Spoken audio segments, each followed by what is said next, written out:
Real मड्रिडको फ्यान्सहरूलाई एकदमै खुसीको खबर छ है। नेक्स्ट सिजनको लाइनअप फायर हुनेवाला छ। Yan Diomande to Real Madrid, here we go.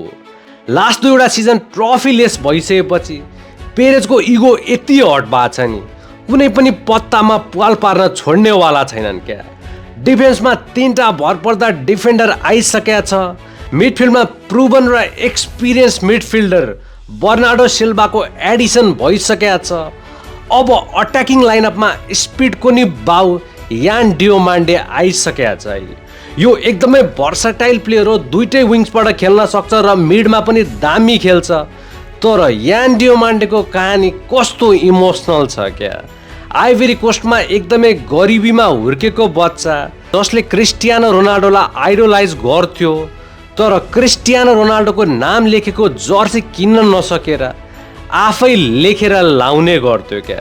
त्यसपछि केही वर्ष अगाडि मात्र युएसको 4th डिभिजनको प्लेअफमा टप स्कोरर भएर $1000 चेक पाएको मान्छे आज रियल मड्रिडको इतिहासकै एउटा महँगो प्लेयर भएर रियल मड्रिड छिर्दैछ।